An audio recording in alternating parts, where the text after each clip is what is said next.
basumba mmwe agenda gamba banaga basumba abo bayinwa akajanja kati kyagamba nti buli kimu Versace olaba oyo gundi Versace oyo omukazi oyo yayina dreads nenga sota kuliko oyo gundi brand eliko omutwe gwaki era face yo kakojja sukoma no bati ne bakulagana envirize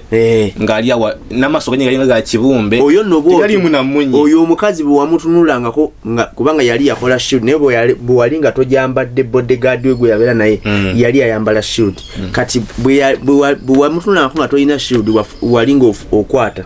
nafuka kibumbe oyo abasitani yekini kutugumbula kunulako era yali n'abalogo kati brand eyo abataka unji brand yo mu commenting ile ko brand eyo kati baji connectinga nyo baji connectinga nyo nga baji connectinga ku yoga nekyo jukira yoga kiveri mu bahindu Hinduism kati obuzibu obuli ku brand eno buli bobera ngo ogirina obera oli ku worshipinga ekyo kyokola ekyo you are honoring the gods of Hinduism bakatonda baba Hindu ero omwoyo kuli emabegeno it is the spirit of false prophets and okanya ko buzalwa chinza eva ngako banabi babo limba kumbe kwabe yitira direction ogirina so nga tegwe dano so lokubanga toyinamu gundi mutwalo n'otuula n'engoma nga wale taguli watakati nkoleki ndio tunajja kumpa ne mulimu abantu nga batayinamu mu bulingeri wakiri alimba afera ayenda abba byonna bikola azonga asikastafu na kyayagala kati baluwa Yokaana ekisooka 2:15 egamba temwagala nsi newankubadde ebirimu omuntu yenna bw'ayagala ensi okwagala kwa kitaffe tekuba mu ye enswera enswera kimanyi is one of the vectors that spreads more disease yekyasa okuspreading endwadde enyingi ebola ko kimu malaria ebisigadde bitambuza singa soboka noza mu future yandi kiwambira kubanga twakoma wansowera diarrhea wansowera typhoid wansowera dysentery wansowera ne covid ne desebo nno kibino by the way ne ate tukikola kati soko labi babaterawo nakasenge genda waliwegeze nayo kimanyi nti ogenda okugula esaati ng'ojje kuba n'abagula mu mpya naye second hand wengo ezo zirosanga kuhanga ogenda okulugula nga abakalwegezaamu bali 10 ye ne 10 batono anti munkolo lunaku bali 10 gatako n'abejjo n'abalulu kati ogenda kwambala ekigoye oyambadde aliko ekipali ky'obutawasa aliko ekipali ky'obutafumbirwa aliko ekipali ky'okuzaala nga bafa aliko ekipali kya Export TV to the world.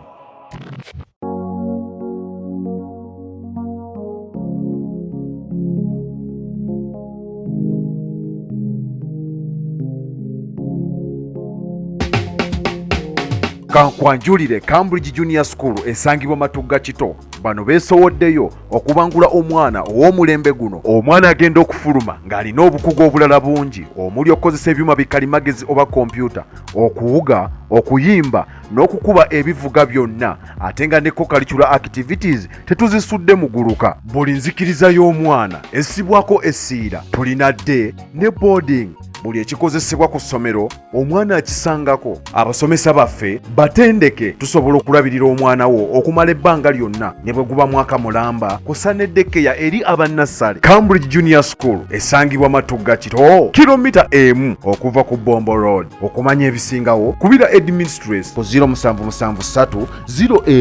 01 14 12 oba kubira director ku 0752 52 86 Cambridge Junior School, a well for knowledge. Omulabi wa Export TV yonna gy'oli nkwaniriza n'olunaku lwa leero njagala mumanye nti bantu mmwe tubaagala nnyo naddala abagoberera ensonga zino kanziyite ez'omwoyo ezibayamba okukula munda ne mu mubiri. Olunaku lwa tukomyewo ne Musumba Peter Ssekitoleko tugenda kuba nga tusoma ku bintu bingi nnyo abanyumirwa ka vidiyo kaffe ke twabawa ku nsi ezaali mu Bayibuli.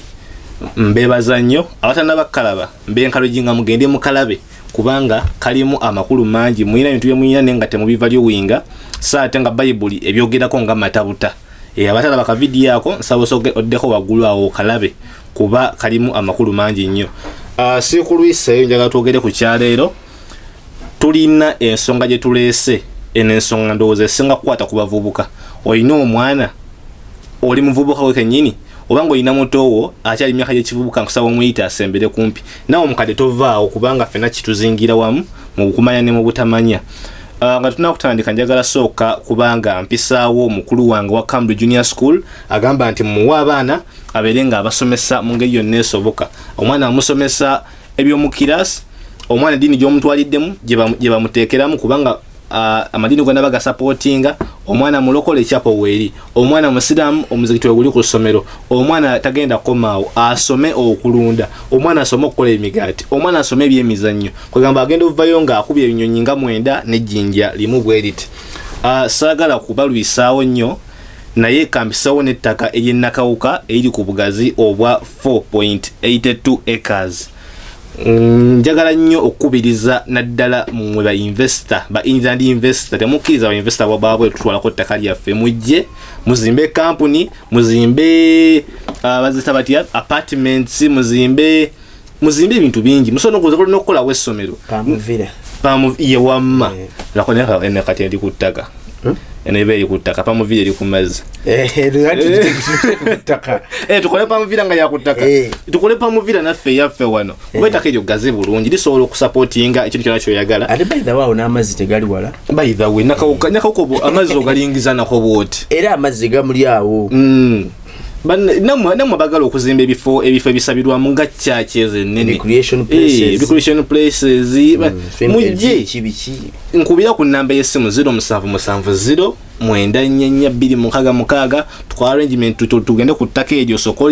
olitambule nagambye jangu ne boda kuba okulirambula olina kuvugawo boda okutuuka gye ligwerako kuba ettaka ddene nnyo gazi likumazako ekisinga okwewunyisa liri ku kolansi kwennyini liri ku kkubo ku main road ate nga terina mikono mibbi actually neno ly'ettaka mulimu abali ebweru oli UK Australia oli bafeza abaana n'amaaso ne gannuma linene ettaka njagala otwesige ettaka liri mu mukono mulungi tuli baweza ba Katonda tetusobola kuleeta ttaka wano lya kifere era biba bya bulimbo okomangawo mukamera n'ogamba banfera abo banzi video yino balanga so ettaka lino tuufu terimu buyaye kati gwakoyo okubba okoyo amaziga bakabye bana bali mukabye kuba ku namba y'essimu eyo mbere nga nkutwala tulambule ettaka eryo nga bye 0770944 musumba kansoke mumuleke abawe ekiramuso ekirungi ekya Yesu Kristo tugende mu maaso n'ekituleese musumba kazindalo kaako mukama waffe Yesu yebazibwe amina musumba alamusizaako mwena mu linnya lya mukama waffe Yesu Kristo nze musumba Sekitoleko Peter nsangibwa Lugala kanisa bagita Prayer Power Church n'olwaliro tukomyewo okubayigiriza nze sina bibozi sina ate kino ndale kimani yasambya Arsenal njate pasita tolina kibozi sina kibozi so eno program tebagita lumpe simanyi luvugiddewa zavugiddewa kano kabinkano kabyawandikibwa nakuzibula maasogo lokole njagala olabe kinewunyisa nnyo kubanga walokoka nenga ate tolaba ate mwana tunze bagamba bali eyo nti ugamba nti nedda musumba ekyo kyayogedde atuvunulidde bubi jangu musumba taddukangako era tawakanyanko muntu yenna by the way nabali mu comment section gamba nti musumba ono sitegedde musumba mulungula bulungi oba se ekyo mukubye kuba nina basimu agisoma buli olwentakeera era kanji basomere 0756 12 96 98 0756 12 9698 ku namba y'essimu eyo musumba beera ng'omufuna directly. Amen. Musumba no onkowodde nenzija misinde oŋŋambye olina kyayagala okugamba eggwanga lino kirina neŋŋamba musumba wabanga alina kyayagala okubatuusaako nze nzaani okikotogera musumba kabatulage. Ekintu kye twagala okwogerako twakwogera ku kye bayita satanic brands. Brand nze ogamba brand ntegeera nga ekintu nga we nagamba badge y'ekintu oba akabonera logo ebyo nna bigwa mutulu balimu mu branding abakola kati waliwo ebintu bye twambala nenga kuliko ebigambo kuliko obubonero nenga gwe tobusaako nnyo mwoyo mpuliriza bulungi oyambala bwambazi era gwonyumirwa bunyumirwa so kati mulokole wandiikanga ng'oli billboard ya sitaani etambula naye nga tomanyi leka naawe neno si brand nga gwa mukubira akalango sitaani neno si brand ono muntu neno si brand azadala nanso kuba neno si brand tekuli kigambo kyonna ate wandiikanga nga go ozandi mu bwakabaka bwa Katonda naye nga ate okubira ogusambira wani ku kyakyo ojja weetimbye ekipande ojja weetimbye ekipande ku mulimu wa wonna gy'oli kati ebintu bino ebimu tubisanga wa brand zino tuzambalira ku ssomero nga yambala essaati yali ya red nga liko kigambo wano mugongo half dead era nga sonsa bagimugamanya negwe essaati ya half dead gyoyambala nagigula saati yange ebintu bino ebimu tulina okuba abeegendereza nga tubigula brand zino oba tubikunyude brand kyandiba logo byandiba bigambo kyandiba kabonero kyonna kasokuba kasimbo ekati go ino kuba omwegendeza mwana wa Mukama leka kutwala kintu totwala kintu kyotamanyi cheka ino brand yakajja ku katale n'ogula katole abantu bana bambala ebishaati ebiriko kapa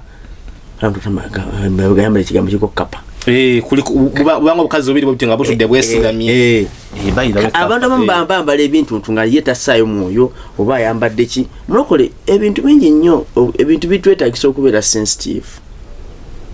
bitwetagisa okubeera sensitive tomala gambala kyolaba abantu abamu toyina mukisa okola bifa musumba tengo kitutte wala naawe okwambala okwambaza ne kumbuza omukisa ekyambalo you can be defined by what you dress you put on kyenyambala kyogera kingi ku bulamu bwawe wali okyegenerezaako wano mu buliwo osobola okwambala nakugamba onyumye ozze na buto ate onaga nti engoye wabula engoye bigoye byamba nebikukadiiza era agamba ano yayitawo nti gundi mugejajja wagundi naye mukadde nasobola kubanga yoyo towakana nti si yoyo namu oli mukazi mukadde mumanyi oyo muwala muto temumulaba so you can be defined by what you put on so kati zineno brands tuzisanga ku chain tuzisanga ku necklace abana bango balumbye tuzisanga ku rings empeta tuzisanga ku clothes engoye engoye kyagenda wala engoye era tugamba yakubye ekikumba nga esoma ki tugamba esoma ki esoma Nike esoma Gucci esoma Versace kati so brands zineno they look to be popular wale ne yomutwe gwa Medusa eyo si Versace gandi gwenzija they look to be popular and desirable era bozo webakambade wayambala Versace sajja yakubye mato ya Versace tagambikako mumulabye wansa oyo amanyi akubye Timbaland nenga you were moving billboard for the kingdom of Satan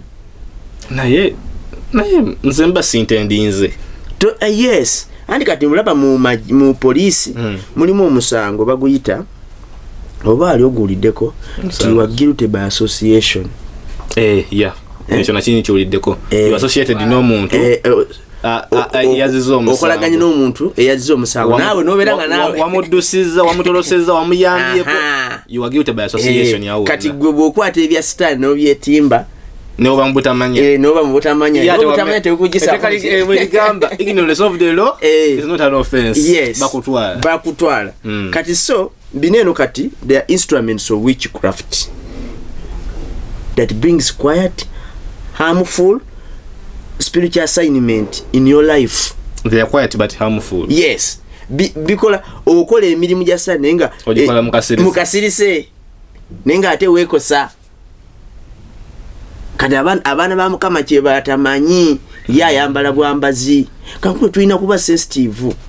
nnyo ku byokwambala bino bitwa mango okulya okwambala okunywa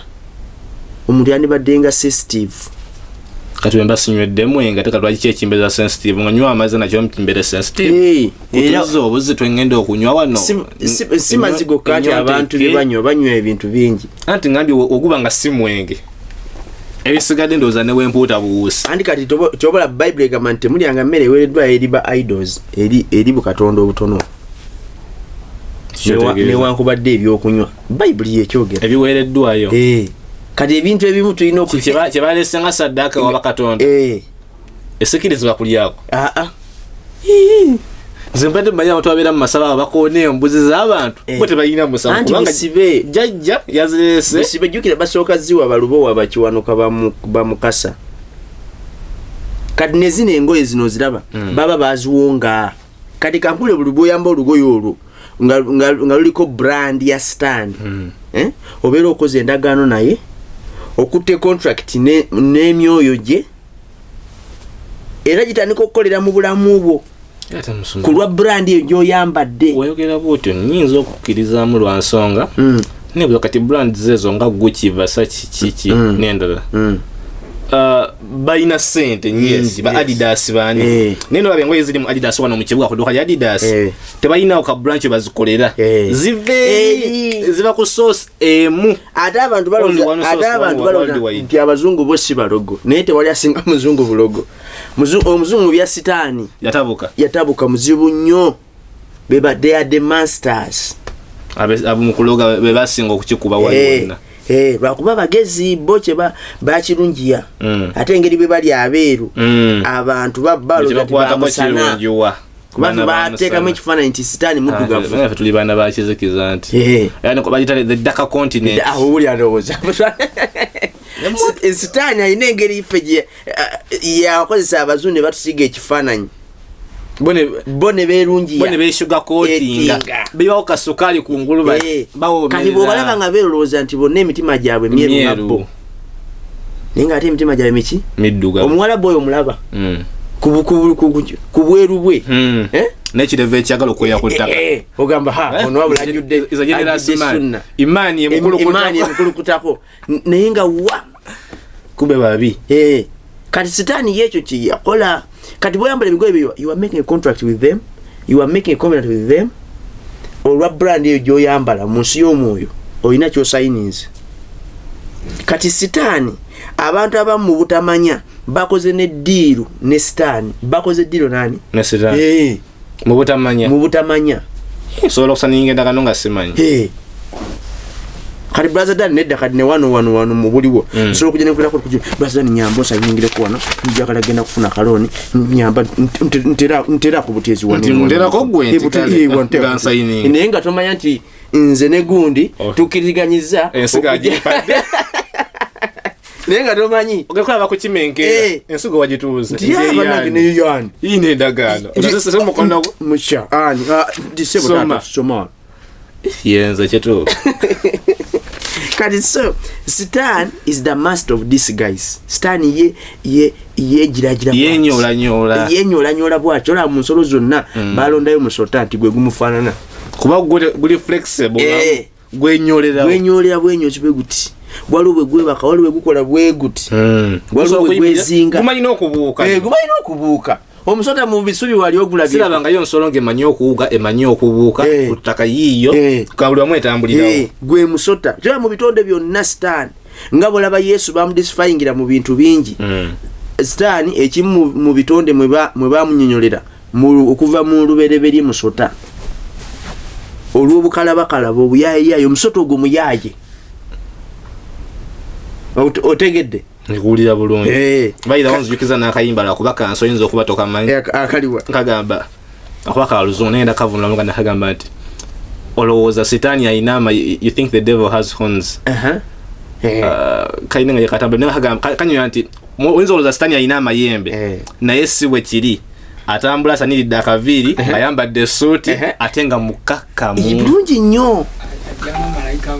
ajama malayika w'ekitangaala Sitaani muyaye bakati abantu balowooza kano Sitaani bwatukozesa ebintu bira brother Dan tulina okuba abeegendereza n'abandaba wandibanga weyita wa mwoyo nnyo naye ng'oweereza Sitaani mu butamanya ignorantire banaye abantu beegendereza kuba ne mukayimba bagamba nti Sitaani yasinkana omuwala n'amukoona omwana n'asula ebimuli bye Sitaani nayangwa nnyo n'abirondawo namugamba mwana muwala lwaki otambula wekka Stan yo yafulumya ali mu kutambula yamugamba Stan nga yamugamba nagamba okakasiko era twandigenze ffene wakane nkukuuma ko mwoya tugende kubanza mbera nzeke akatugende nayingiza omusota mu nnyumba olabye bwettu era bwe tuyingiza Stan mu butakola ki mu butamanya kubanga kati n'abantu bano mu ogula olugoye nga tomanyi gwe neweewaana kyokka gwotaddemu ne sente zo ebintu ebimu kankubuulire ebintu ebimu ebitutawanyiza mu bulamu fe babitaddemu ne capital weteramu capital kuloga weteramu capital ne weeyingiza mu busibe kati okimanyi kati omuntu kati ayenda yeeteramu capital mu busibe ate atya gwasasula loogi n'oteekamu omuwala juice n'oteekamu boda n'oteekamu airtime naye nga weesiba nera naye musobola okiraba ebintu ebimu watu basobolera ddala kati ne brand zino gwateekamu sente n'olinya taxi n'ogenda mu kibuga n'onyesinga mpedi eri kamayembe ejja okunkolera kati gundi zino emijo kati brand number 1 ye ya brand ya Versace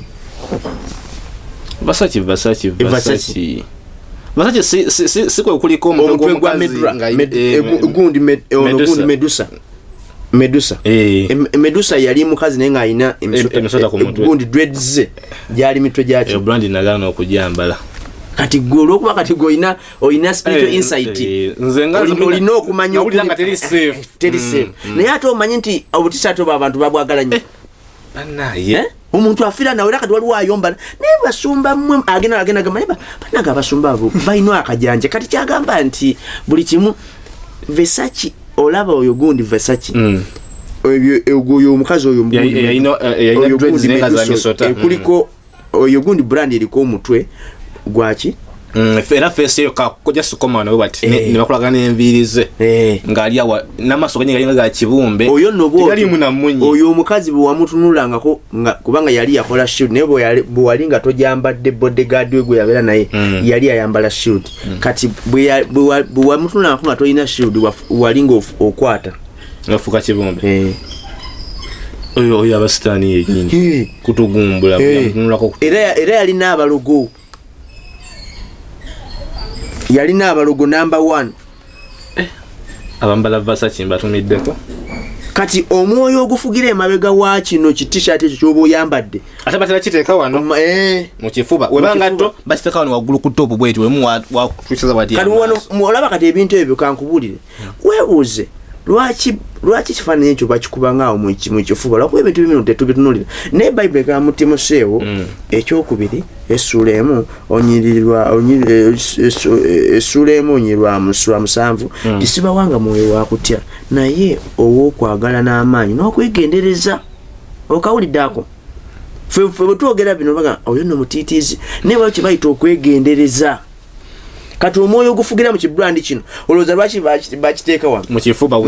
we watula obutuukirivu Bayibuli bwegamba kati mu kifo ky'okugirawo n'olyoka oyambala tera okutya seduction n'oyambala distraction n'oyambala okufa oyita nakwo oyo Medusa buli we ogwo omutwe gwolaba ku t-shirt buli we yagenda nga yaleka kufa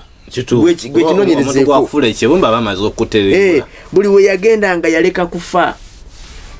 kati effect eri kuona yambala oba oli kwani eri kugwa yambala mbadde manyi bano benkanga ati kati gwe tulaba ate gwe oli mu kintu nnyo ojambala oluusi ogisula namu okitegeera abamu kyokka ne t-shirt byogenderamu okusaba omulimu kati zina eno brands zino abantu tebazisaako mwoyo naye nga Bayibuli ate ebintu bino ez'ebyogerako bw'osoma ekyamateeka 7:25-26 Bayibuli ez'ebino ebintu bino ebikoonako bw'osoma kuva 3:2 Bayibuli ebintu bino byonna ez'ebikoonako kino gundi eno Versace it is a spirit, it is a symbol of darkness. Lwaki mwenye mu bintu byonna muntu nawenda kukozesa Versace inakozesa ekitu ate nga already ana history wa manyi nti mubi ati kati bo baba kankubuulire kineno njagala nkikubuulire most companies is producing ebintu zaba satanic agents zina satanic background so kati bote basalwa bo they are promoting their kingdom okitegera bo bali kwebazibwa bakuza bwakabaka baabwe obasangayo kintu bali kizimbulukusa perfume bayina engato bayina ne boxers sebo kati batuukawo wano Versace era ngenda kulaga brand yaabwe abakola boxers oba specializing ngenda kulaga brand yaabwe kati olabira batule kwesala ngosaba putulu putulu omunywa twalikyuka ati olumala okumunywa nakola ate ngozaamu boxer ngozaamu boxer onfuna kati eyo gundi gwe bayita gundi Calvin wamu twa boxer obuliko kevi gundi sikke mbumanyi sikke Calvin Klein Clavin iwa it is K-L-E-V-I-N ngategedde mumanyi obuboxa sikke si etera kuba na ntono ko nga ke si bantono ngake yimiridde abana batuvimba mu ssomero ngotolina Calvin kati nga fa bambala check it ate kati mfuka fe kati uneno busangibwa ku pants busangibwa ku knickers ne ku t-shirts ne ku t-shirt na masawa wala masawa Calvin obalaba bakulina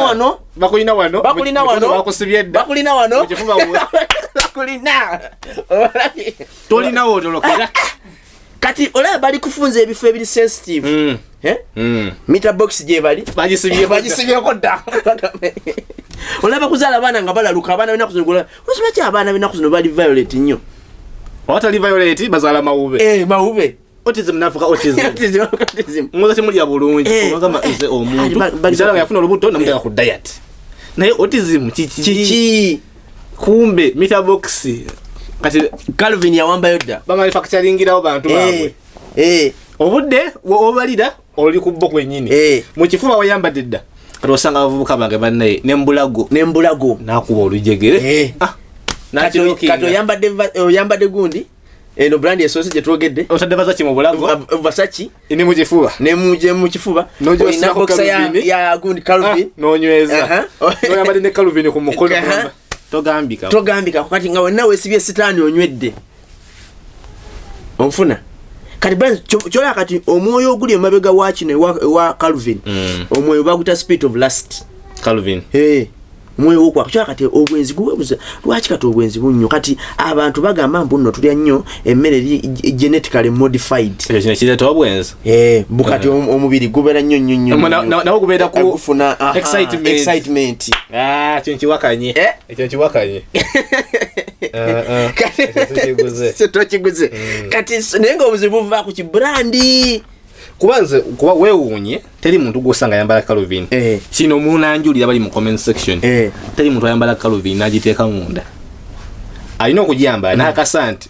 atise webanga esati mpanvu asika empale nekka Calvin abeere kungulu webanga empale tesobola kukka ng'asika esati ng'eyambuka Calvin alabike kati empale ez'omunda tuzitambuliza kungulu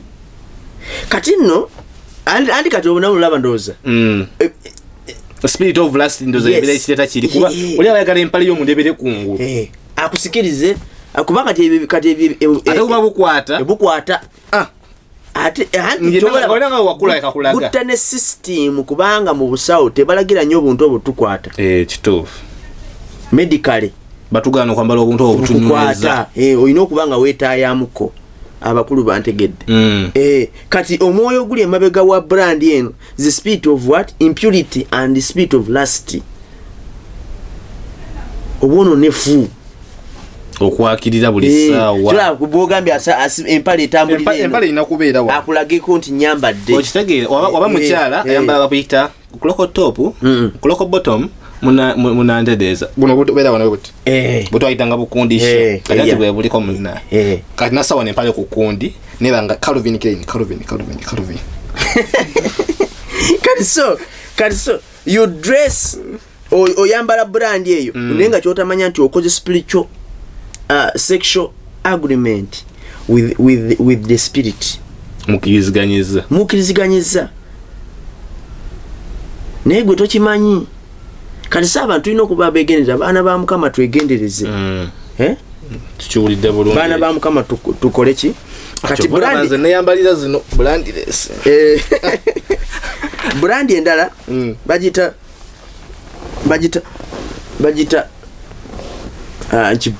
pronouncing entya bagita naye gogimanyi bulungi nnyo yetya Lulemon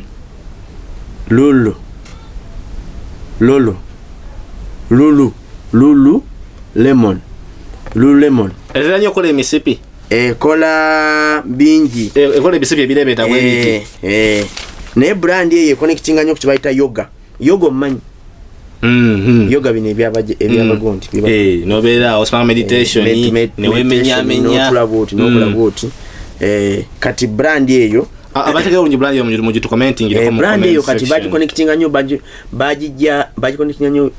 nga bagiconnectinga ku yoga naye ekyo jukira yoga kiva eri mu bahindu Hinduism kati obuzibu obuli ku brand eno buli bobeera ng'ogirina obeera oli kuwashipinga ekyo kyokola ekyo you are honoring the gods of Hinduism bakatonda baba Hindu era omwoyo okuli emabega eno it is the spirit of false prophets and okanya kwebuza lwakinza eva nga kuba nabbi babulimba kumbe gwabeyitira direction ogirina yemu ku ngeri bwoyinza okusinza gundi bayali kati so bineno bibrandi tulina okuba abegendereza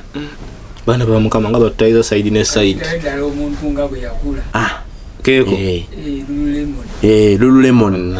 abali ku expo ngenda kabatira yakafananya omuntu bwakambala kandi kati obwo buntu babwambanye ngogenda okukola nga gundi yoga obuso bayitabu legging era bagamba nti bwano boba buneno buno babukosa nti for health body balance ola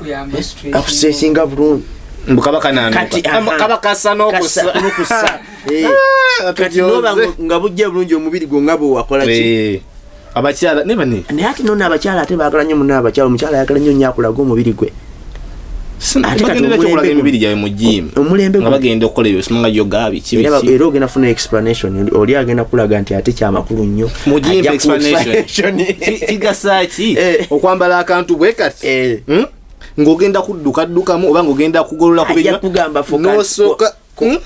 gundi comfortability wadukira mwerebeta bwe saya yoyinza n'okugwa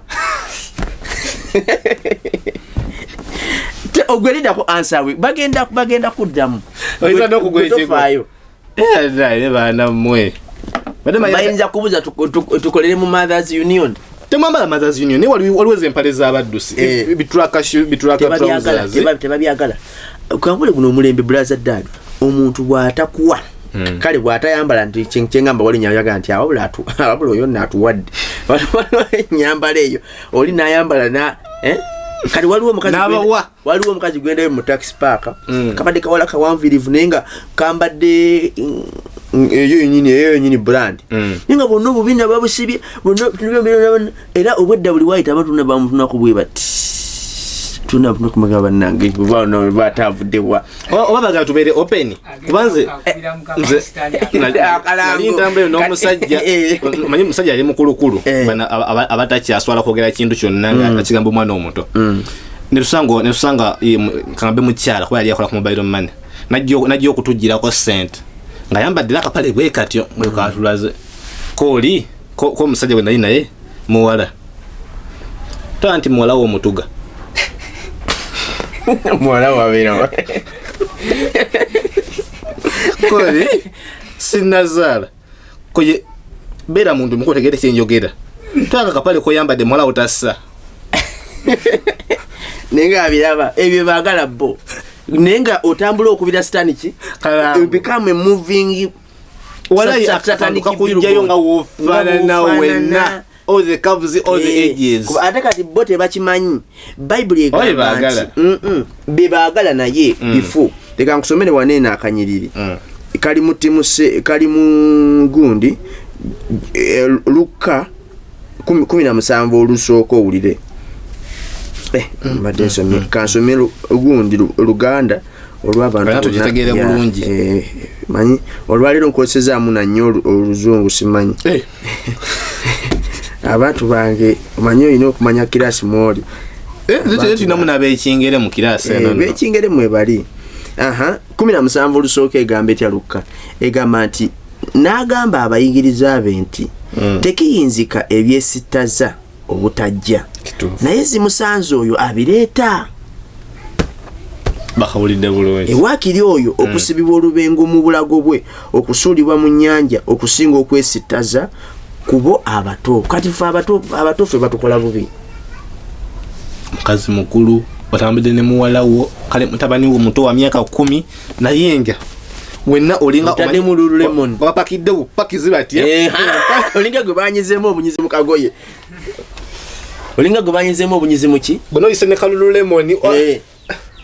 kati so enda nono brand bagita Supreme ogimanyi bulungi ogimanyi bulungi Supreme nakyo bakiteekawo no mu kifo abati Supreme weba nsawo nibakiteeka buli wamu baita bate musumba buli brand eyo gyoyogerako ziba n'obubonero bwazo obw'enjawulo yes kati Supreme alina obuntu bulinga buba bungi omu banga busita olaba nga peesa yes then Versace guba mutwe kati Lululemon yo jesina kumanya bulungi kabonero kaine nga yo olirabira engozo nazo nisinge zikwata abantu ezo mbazikola gymnastics nga ba practicing yoga ebintu ebito kudduka zonna bebazikola ezo yes so kati eno yo eraga ne symbolizing a rebellion and counter culture okimanyi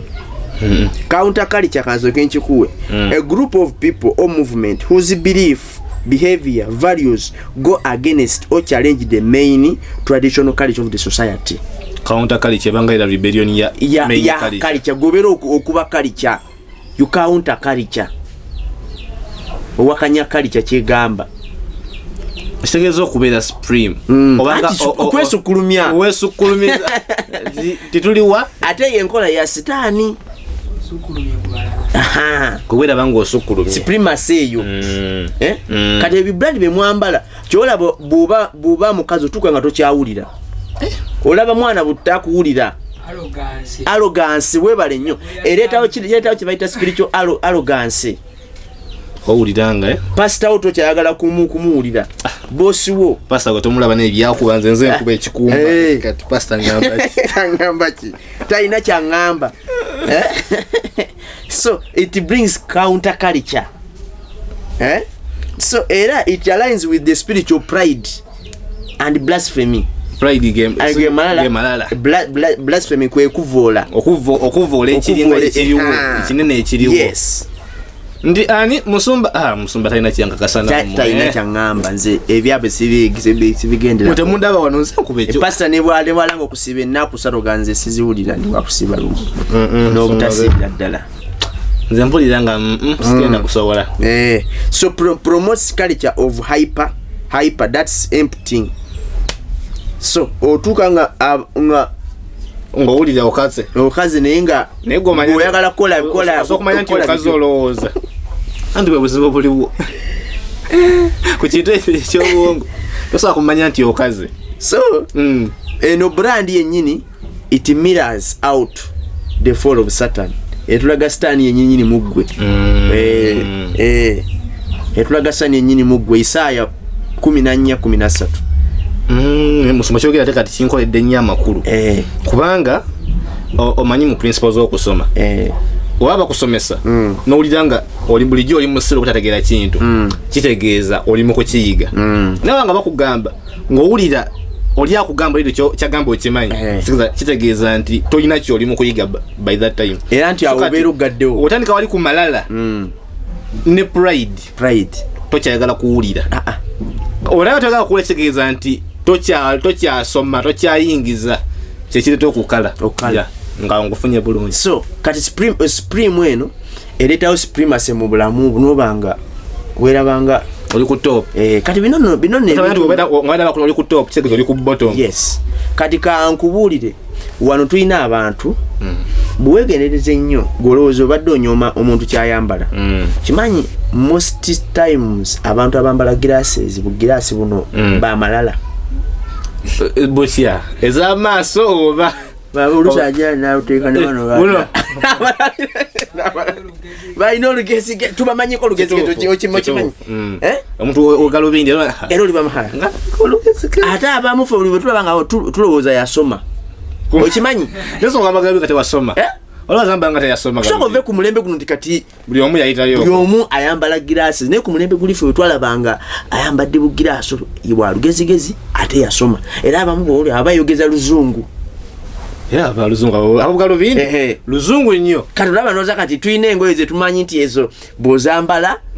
bw'oyambala kino nzoli yaŋŋamba kasobola musajja nga walugalubindi mugumiikiriza naye omulaba nga yambadde galubindi nettaayi kola bwoti tojja kumalako naye ndowooza kati olugezigezi promax kati n'abantu abambala kati ne zino kati brand zetugambye Versace Lululemon gundi Calvin gundi Calvin gundi waliwo ngambye kyendala Supreme zino zonna olaba abantu bazamba balina mu spiritual world waliwo kyebeteekako ne bannaye ekyadala nga tuzza mu spiritual realm buli omu alina omukwano gwe ayambala nnyo zino brand mwetegereze movements kale kirowoozo eke gyeyadde nga yisaamu ojja kukira nga kimakinga kubanze nze mbadde musumbadde olusomesa ndi mukulowooza ku mikwano gyange kubanze nga mu myaka gino nabangi abakola mu eri eyo naye buli brand gyokoonako nayogera emize gyayo ndabya ddala nga n'omuntu gwe mmanyi ajagala ennyo atambulira mu layini eyo ate omuntu wafuna brand ye ahandika okujjaga agamba ne nanjagala nnyo Gucci ne Versace ne kati mpulira Versace yensingira era nemba ngenze kubanga Medusa kati amusika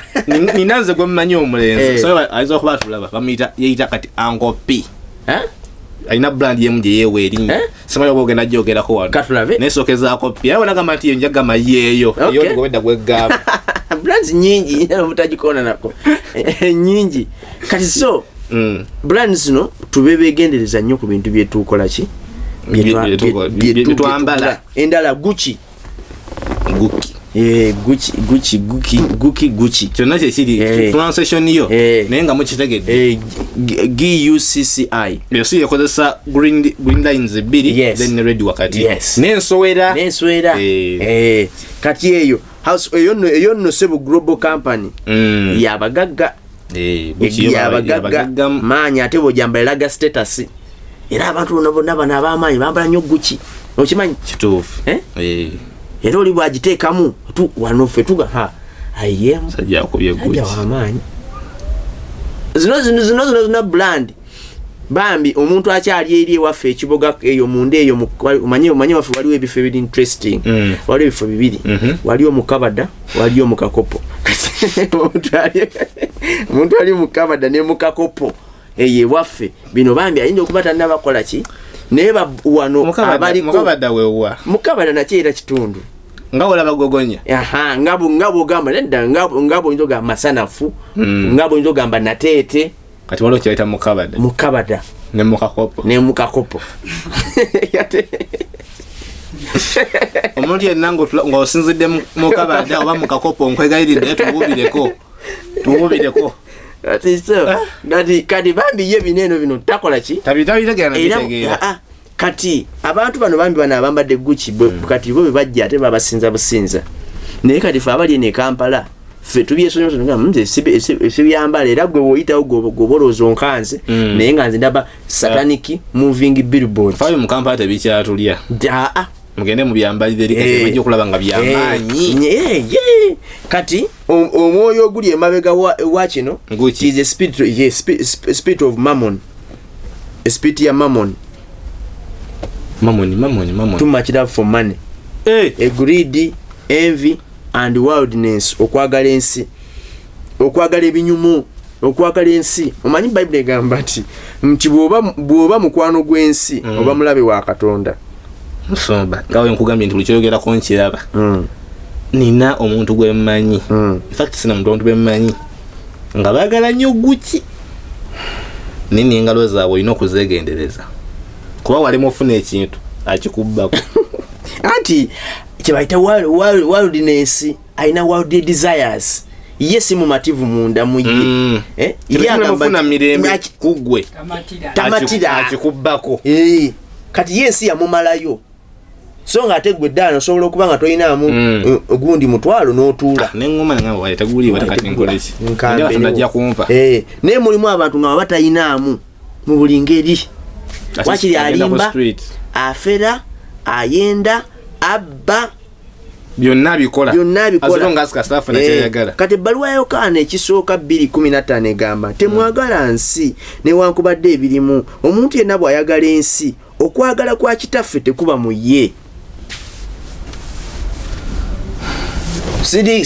Siri gambo yagala nnyo. Do you believe What? that it's possible to cure from diseases like fibroids, hernia, prostate enlargement without surgeries? Yes, it's only possible with God Heals Herbal Medicine. We also have medications against ulcers, prolonged constipation, hemorrhoids, syphilis, gonorrhea, back and joint pain, low sperm count, high blood pressure, sinuses, UTI, asthma, allergies, sickle cells, low immunity, liver infection, kidney infections, etc. We are located at the entrance of New Tax Park, Hijab City Arcade, shop number GF34. We also offer banking agent services. For more information, call +256 70 60 64 923. God Heals Herbal Medicine. Nnyo Uganda. Ne omululu ebintu byensi. So maina baganda baffe bali abeti betu abakyayambala wano obategedde. Balina kayimba kebakola ngaba nti okwagala ebintu sibuko yebibi ebingi so nga tetwajja nabyo ate era nga wano bwe tubireka oluwo byagala kiriza gaana olina okukwata trailo yebibi kati Gucci eyo brand bwobanga ogigonze so nnyo deep ojja kufuna nogwa nayo mukwano ojja kufuna envy obujja ojja kufuna worldliness okwagala nnyo ebyensi so nga ate Bible egamba oyagala ensi omukwano gwa kitaffe guba teguli muki ngo tegukulimu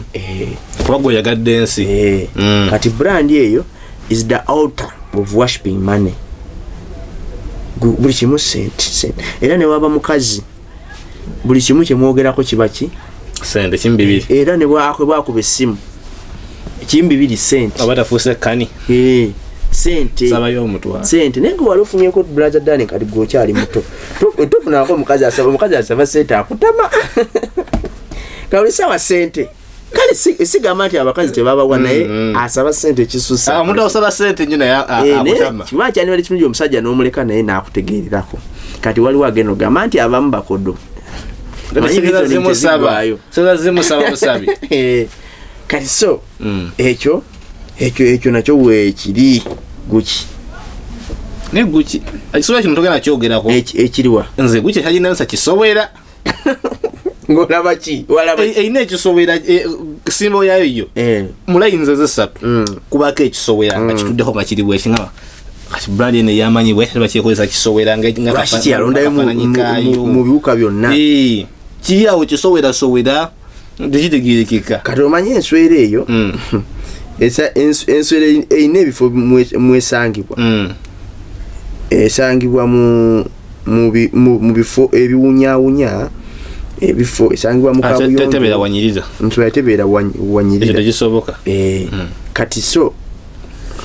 anti omusiye Gucci eno ye Gucci ne balina akabonero kaabwe akekisobera Gucci omulabi Gucci yo nayo tegundi simbo ya Gucci bibanga omulabi ayina nno nyingi simbo sebuse ayina nyingi ayina nyingi era tomukulamingira wamu simukulamingira mu kisowera waliwo ne zaine za gold ndabyo no ya gold gold ayina anti sitani no sebo kati gwe brother Dani linda akugwe katonda atuwa obulamu ojja kutuuka okulaba nga esabu yino ekiswera okirabi kyekyenyini ekiswera ekyo kitegeeza wano bakyambaliza n'engule Ninge enswera yali efunye dyengulu. Enswera enswera kimanyi is one of the vectors that spreads more disease yekyasina okuspreading endwadde enyingi. Ebola ko kimu malaria. Ebisigadde bitambuza. Singa soboka noza mu future yandikiwambira. Kubanga twakoma wansowera. Diarrhea wansowera. Typhoid wansowera. Dysentery wansowera. Ne covid. Ne Desebo. So stambuza covid muso. Eso negwe wantu ewali akawuka. Eso katambuza paka ku muntu omulamu. Bachi tukamba mu covid. Ate chimbati si chimbati. Anti jukira enso eringa nsi. Akawuka kasimu tekajikwata ensiri. Kati ne ensowera covid tajikwata. Ate jukira enswera erina hair abundant. So kwetika germs ne nyanga tetege. So kwetika germs. Ne spreading endwadde ttaano. Lezi sukam. Naye kati ogasseeko ne gundi covid. Tewali pandemic ejanga tenga spreading wansowera. Epidemics, yes. Ogasseeko mukakati wansanga ate nga n'endala gye ziri. Vile tamanyi zitawanga mu Uganda. Kati enswera. Zezemu ku gundi ezitasa kati neewunya lwagye balonze mu yino kati bagitikidde ne gundi engulu. Ne wali wadde n'engulu. Ogirabye? Gucci. CEO wa Gucci yandibudde natubuulira ensowera. Gucci. Ensowera kiki? Kankulage ku lulu. Gucci eno lwaki yo bagitikkira nswera. Abajambala muso ojiwolereza bombanga ensonga mugimanyi. Lwaki Gucci bajuwa nsowera. Nga musumba ina kanonyaawo kankujukiza God Heals Herbal Medicine agamba nti endwadde zonna diarrhea dysentery simanga tulakoma omuwe abana kuliye uwe. Muwe endwadde yone mugambe nti musawo ekinuma ABCD oba musawo nina okulumizibwa wenti ne bwenti. Kati asalewo nkutwala soka kukebera oba nkuwaddagala ngategedezewo ekikuma ko oli musawo mukugu mutendeke yatendekebwa bulungi mu kizungu ne muhabo agambe nti ngenda kuwa eddagala wait niyo ngenda kunywa bwoti ne bwoti ate tekimatalinga ne watosobola kumutuukirira mukubire ku namba y'essimu 0706064923 asobola okudelivaringa eddagala ku mulyango gwo wennyini. Abasajja n'abakyala abatatambuza bulungi waka amakaga yuga Calvin gundi yagattadda. Calvin temuva ku Calvin kyobosoka okola kiri kimu soka basonyiwe Calvin bugundi bonna bwoche bwoche omala kupita God Heals Herbal Medicine ogamenti musawo gambe namba esimu 0706064923 ogamenti musawo Calvin yagira dda. System ya jono. System yajigira dda yajisamu dega ajja kuba kwa kaputulu bambo power we yagale nawo omukyala gistring izagira dda ebintu byonna ne lemon anto manje ye bakolya bugundi obukwata obubalega ate ekyo no kyetawo dehydration by the way okala omukyala nga wenna engano gwa chapati evamu ya mandazi genda kwa sweet girl oberenga amaka gaddamu katambula bulungi musumba do balambika kalulu katululu je zino gundi zayo brands zayo simbo hiyo ojeka kabonero kako lulu lemon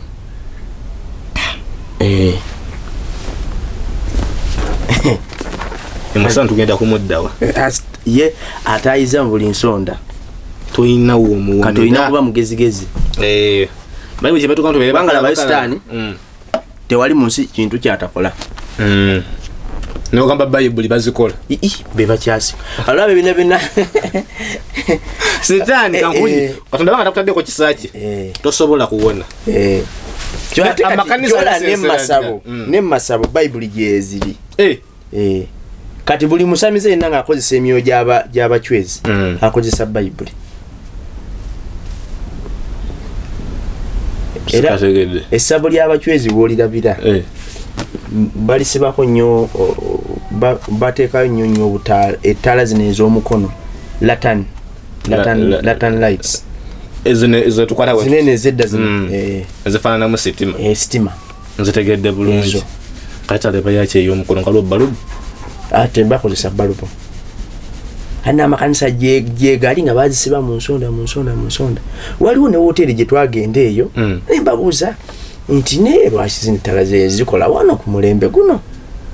tisitayira ne bagamba mbu nno bulazabe yaliko naye kati mbuno gwe mulembe oguliko oba hoteli nyinza obutakirowoozaako nnyo naye kanisa eri awo ng'ogenda ku ntebe airport road ndabika sigendangamu njagikubula eri ku mukono guno naye bafumba emmere ewooma tojja kugingamba bugambi kubanga ku mulembe guno ogw'omulembe omutebi balubu ziri ne masabo nga lwaki muba ne tugende maaso musumba onfunye kufunye bulungi onfunye aha kati eyo brand gye eri nayo nkulaze ku brand gye bayita Gucci Gucci ogindaze nakakulaga brands ondaze Versace ondaze Lululemon ondaze Supreme ne Calvin Klein kati waliwo gundi Levi's gundi Levi ekozesa ero ndabika agimanyi ogimanyi gwe brother Daniel oli informed amanyi mune anti nga jesimanyi kubyambala ebintu ebyo kakulaga esimbo yawe sibirowoozaako nnyo wano bwe tunaba tufunye gundi wano TV kati singa kati abantu ba display singa mu birabula bine njafubanga bwe nsobola okulaba nga mubifuna ogirabe esimbo ayino wano ogirabe Levi's gundi Levi's nteragira baba Mississippi eyo esangibwa ku Mississippi oba ne bijampa oba jumpers Joshua Diro ya jumpers gye ziri ate bakola nnyo zino ezabihudu bino zebasinga okwagala jumpers we ziri jeans bakola ne jeans yate wa meyo jini Mississippi kino kya jini ekyo okirabye ebino bibeera wano wati wano emabega wano jini kati eyo no brand nayo yamanyi it is a classic brand yamanyi abambala jini balina okubanga bagitegedde bulungi bagimanyi naye ng'eno wegendereza bw'oba tokitaddeeko nnyo mwoyo ekwambaza identity ey'obukadde ekujjako identity ya Kristo nekwambaza kya identity kiri ekyedda kama ene gundi atunulanga Alemani okimanyi waliwo engoye ez'oyambala naye ng'abantu balaba mukadde negudi nkalugwe lukadiza bulala ndi agwe muli style yayo ndi ego okaddiye waliwo engoye zosobola okuteeka mu brother Dani ng'abantu bagamba okaddiye naye ate gwe bulabe emyaka mito omuntu akaddiira ku myaka egundi eng'ogyeko Abaganda wano kale Abaganda bo balina omunnani omwana omuto bw'afa obuli Abaganda be boogera mu omwana omuto afa mbawulira nga bakungubaga ng'omwana omuto yafudde kala abadde akuze mwana omukazi avudde mmoda afuuse omusajja kyokka ate bw'aba mukulu ne bagamba ali myaka 4 ate kala abadde akyali omwana omuto Abaganda bakutabula kati ate wali bikola vice versa ogera n'oba muto bagamba okuza bagamba bannange gundi akaddiyidde mu kigoye naye bwe olambala ekyo ekigoye ndaba nzaakyuka mulaba nti mwana tu so ate waliwo ekigoye kyoyambala era negyogenze ne bifa omuntu naawulira nga takwagala omanyi wali owuddeko omuntu nagamba nti gundi osimwagala nombuuza kyekinaga simwagala bwagazi mbawulira nnyo talina kyeyankola naye newakole yantama newakole ebisasanze mpulira nga nyiiza bunyiiza kyokka bali ne baseka oba basekera nga ye yasamyasamya n'owulira ng'ofa naye nga tewali kyewamukola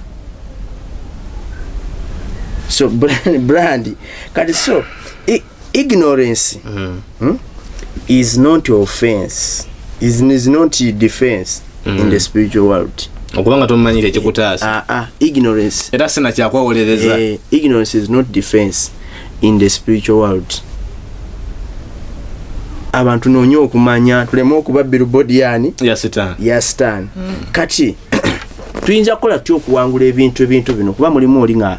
akirina akola ki awo muntu akirina kati brand zino bantu bazambadde ate abantu abamu batwaliwa kibayita bandi wagon mukwano gwange agiguze nange kanjigule kati kyekiriko ye trend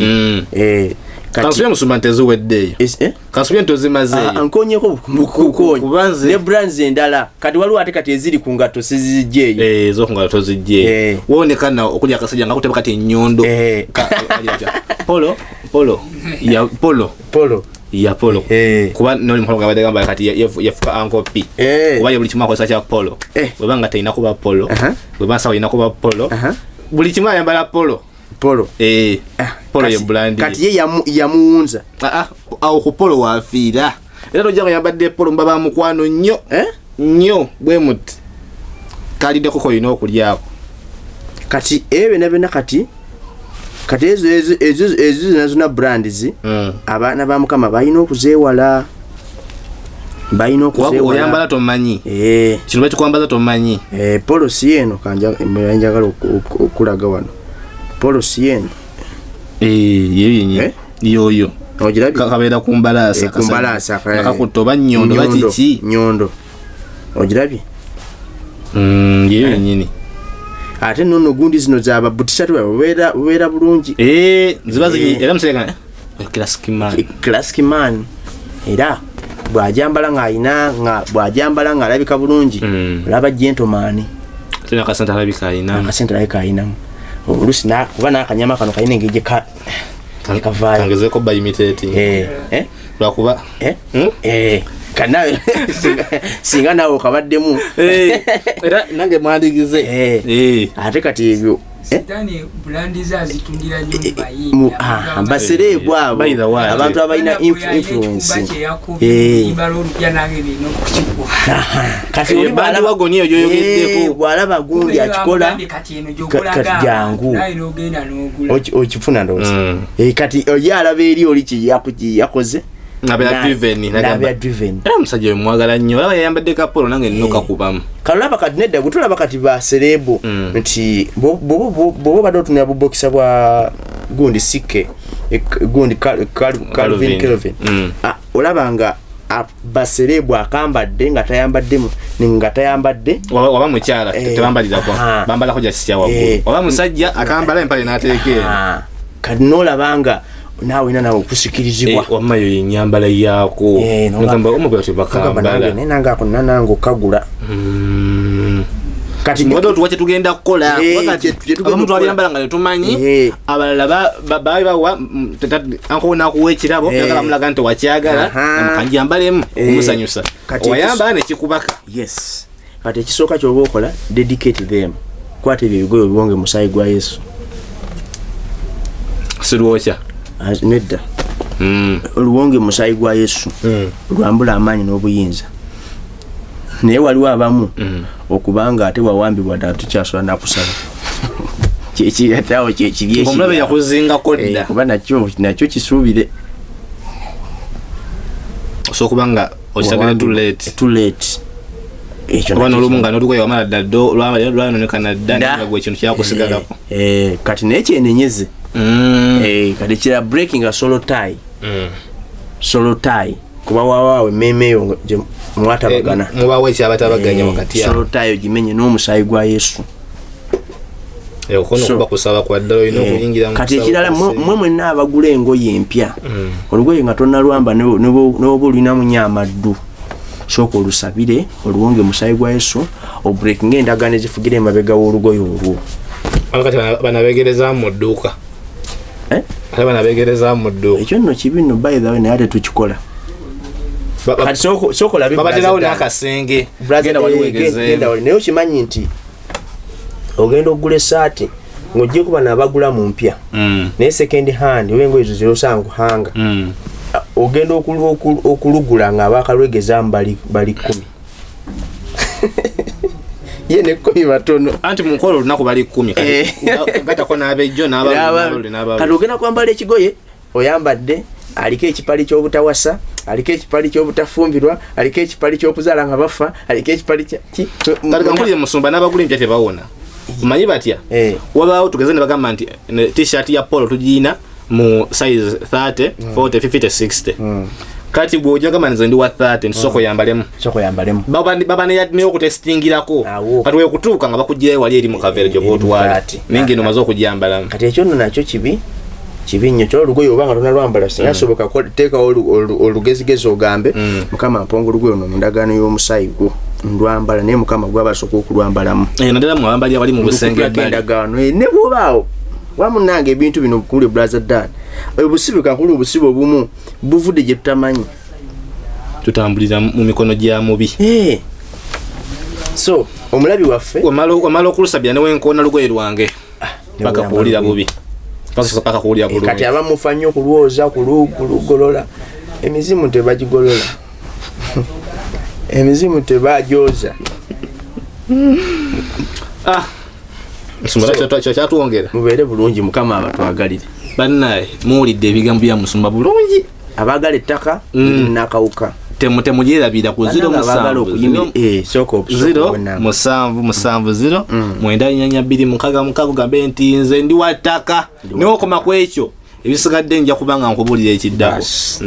then tulina kampani yaffe tuli mu campaign yaffe tuli mu campaign ya kugula ttaka tuli ku sonda fundraising account yaffe eri mu DTB bank olwali by the way ngenzeyo ne saba bank statement nga twakulaba twakateekayo mmeka tukyali mwana wa mukama zikyali ntono tukyetaaga zikyali ku sente zikyali ntono naye mbegaide muyimirire naffe muweereze ku sente tuli beesigwa ffe tetuli bayaaye ffe ne bwogamba nti nsebye sente zange naye mbaweza sente awo naye mundageeko muzitaddeyo tujja kufuwadingira message ffe tetuli bayaaye so yimirira naffe mukama akuwa omukisa ate tulinayo ne 31 December twagala gula stage mwana wa mukama stage we twagala gula stage za beeyi yimirira naffe otuwe ku sente katonda butuweze mukama nga katonda labisi ate banna tuweereze mukama nga tuli kubibaawo obabaga tugende tupangisa tukomewe